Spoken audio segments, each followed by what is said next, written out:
Where do I start from?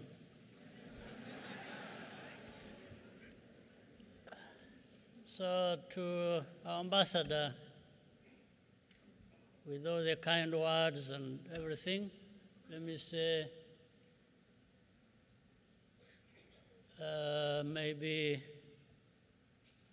Rwanda got the leadership Rwanda deserved.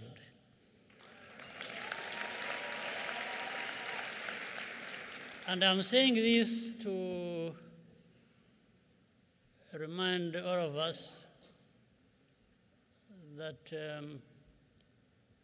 nothing works just because of one person or one leader, but things work because of the collective effort.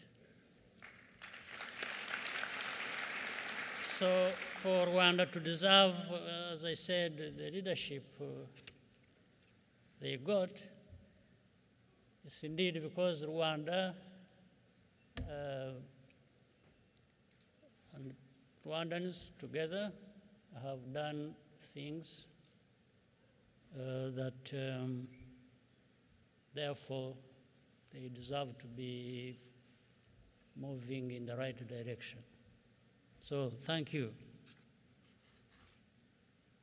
Now, I'm here, I've been here for the last couple of days for a number of reasons. The first was the invitation I received to come and join and be part of prayer breakfast. And I thank Grace, whom I see here in front of me in this room. Thank you for doing that. So I came. We prayed. We had breakfast. So everything went according to plan. I'm grateful.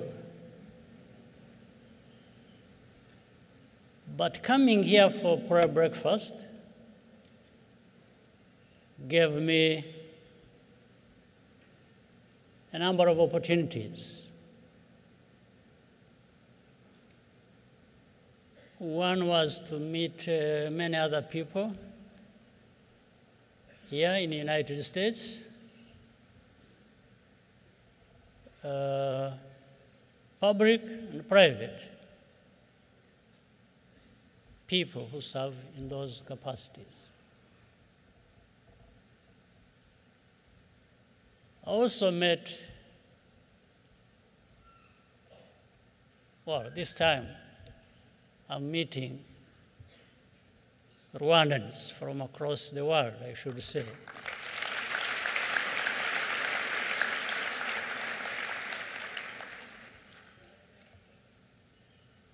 Meeting Rwandans in this sense, Rwanda Day is not just another addition to the program I had.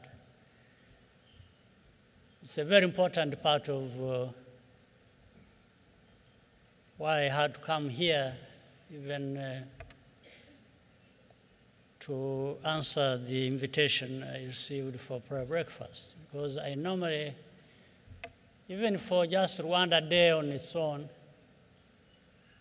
I have traveled places to meet and address a gathering like this.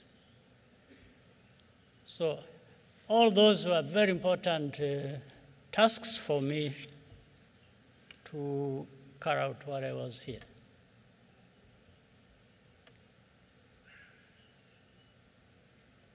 The other part is equally important. I want to take this moment to thank, let me start with Rwandans who have come from all over the world and are here with us, and we are going to have a good conversation. But I want to thank the friends of Rwanda who have not, who are no longer just friends. They have become Rwandans, they've become family, if I will say.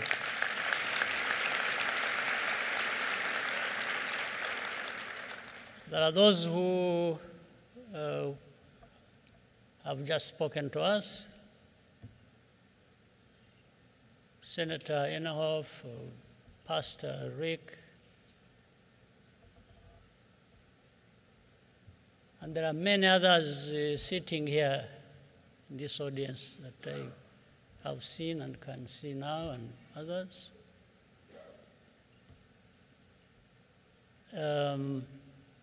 They've become, for the last 30 years, some of them, in actual fact, part of who we have become and who we are.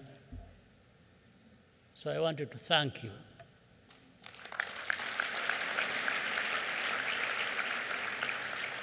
I won't take the risk of naming them. I don't want to leave anyone out of the list that I would wish to spare out. They are here. Anyway, that's the most important thing. And I can see them. And I can thank them when they are here.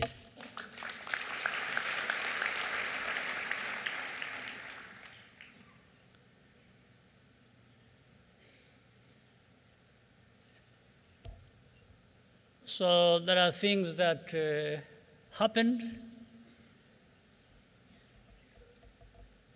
during this time I've been here. There are things that didn't happen. You know, some people sometimes want to highlight what didn't happen. But I want to highlight what happened. That was very important for me and for Rwanda.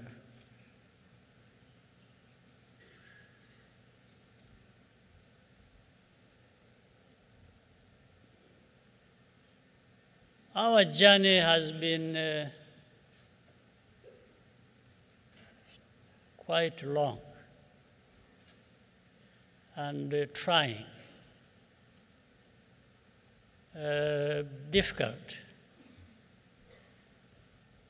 But that's the beauty of it,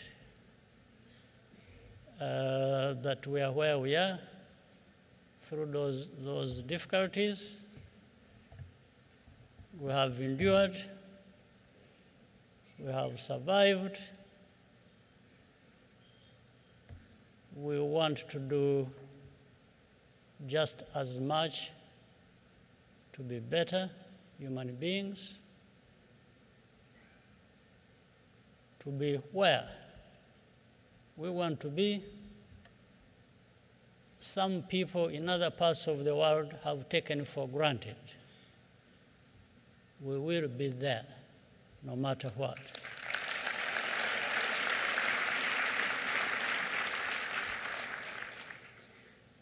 This is what we said from the beginning.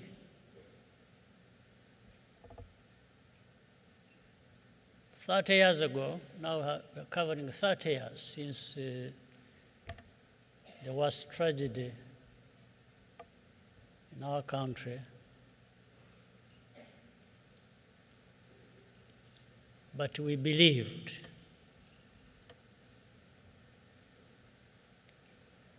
We wanted to live our lives, even so many lost theirs. And we promised ourselves. You know, there is I think people say that lightning does not strike twice in the same place. Doesn't strike the same place twice. Maybe. for me, I want to be on the safe side.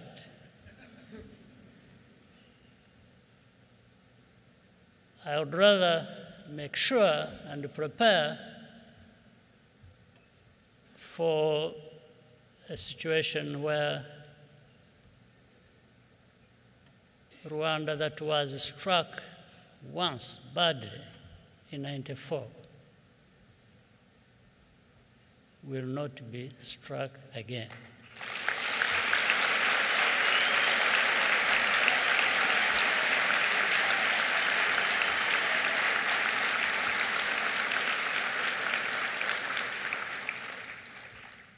I want us Rwandans not to take chances. We just have to ensure that we are not going to be struck again.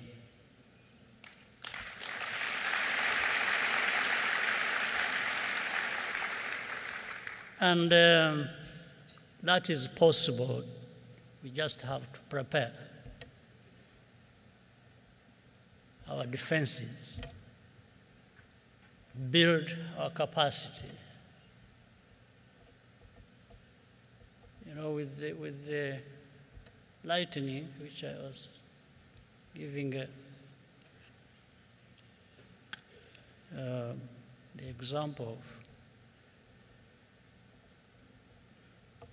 is something, maybe in some languages they call it something else, or even in the same language, English, but I know it as a lightning conductor. You put it on a house, and when the lightning strikes, everything goes down to the earth and leaves the building and the people and things intact in the house, if it was a house. So we have to make sure that we put in place this protective mechanism. And that's going to be by every one of us being prepared and working together to ensure that that does not happen again.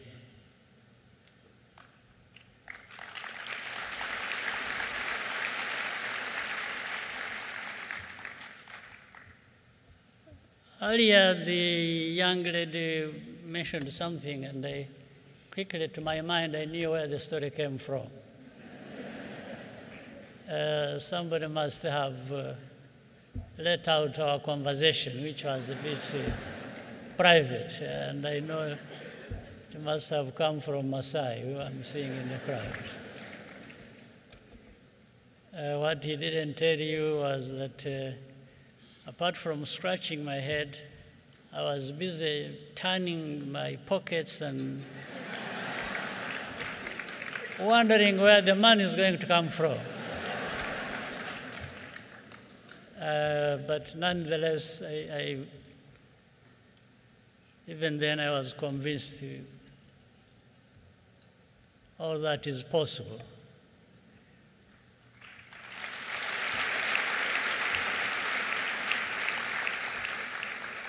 It is possible, it's going to be possible in many other cases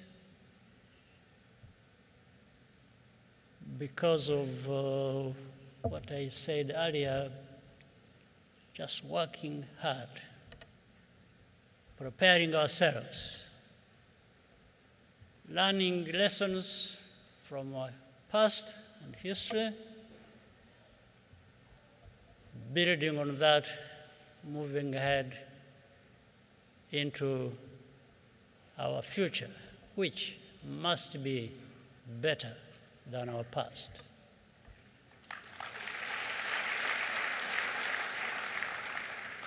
And you know, human beings are capable of many things, some of them as bad as what happened 30 years ago in our country. But human beings also have the capacity to do good things. Like Rwandans have repaired what was destroyed, including our lives, and we are much better now than we were 30 years ago.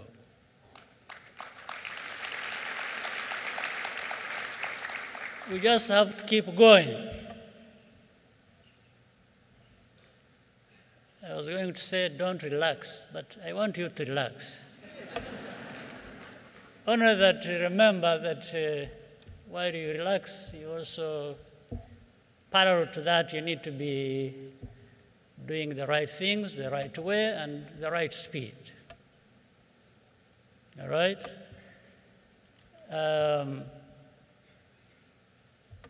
I've also heard people say, if you want to go fast, you go alone.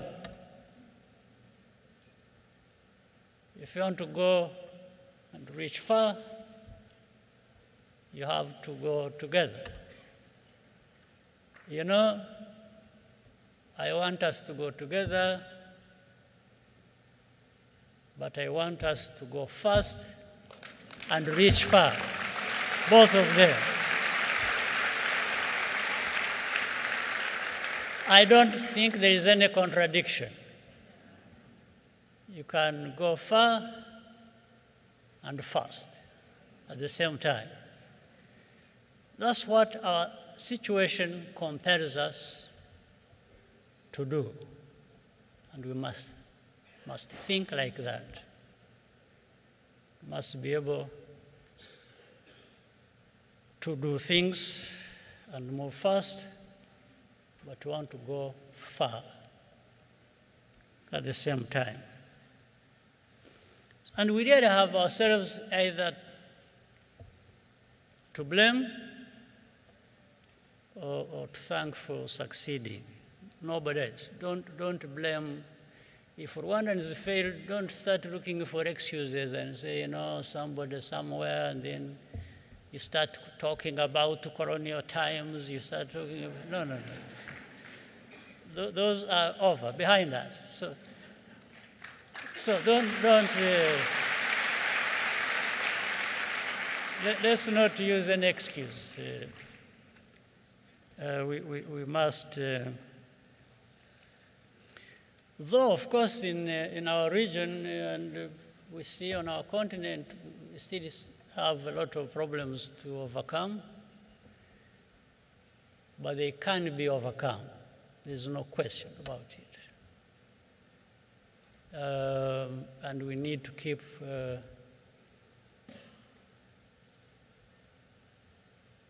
trying to work together, base what we are doing on facts, on truth, on evidence, and measure what we are doing, where we have come from, and where we have reached. And then you try to investigate to find what is it that delayed us, what is it that failed us, and you fix it, and we have to fix that. We are capable, and please, as Rwandans, we can't afford to waste the lessons learned from our tragedy. There are so many lessons, including that sometimes in time of need, you are on your own. So you prepare for when that time comes. If you were to be left on your own, you can still do something and survive and live and make progress. But that does not preclude working together with others and learning from them and benefit from what they offer. So these are things so for Rwandans who came from different places, and friends of Rwanda whom I mentioned too. The reasons for Rwanda Day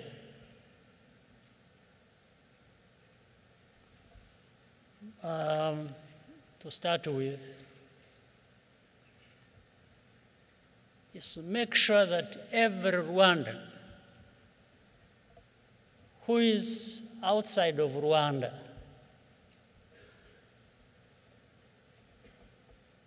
is connected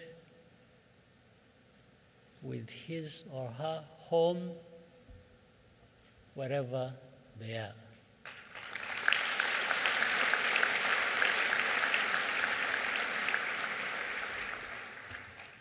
You can leave Rwanda and go wherever you want to go,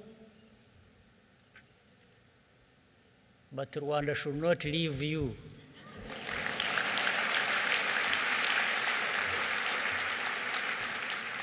It stays with you. So maybe if you stayed with it in some form, it's good for all of us. It's good for Rwanda, it's good for you. And it is doable. That's why whenever I have an opportunity, we have this Rwanda Day. We have had so many here in the United States. We have had more than a dozen of them. We have had them in Canada, in Europe, in Africa itself, in Asia, but more here in the United States. And we will have more Rwandans.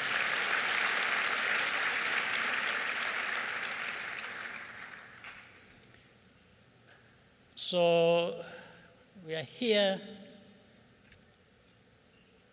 now 30 years after the tragedy. And I know since '94, many of you are about that age, 30 years, plus, minus, but around that.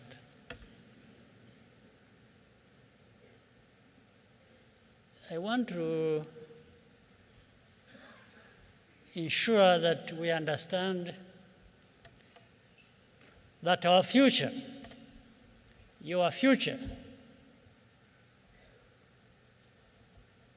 is in your hands.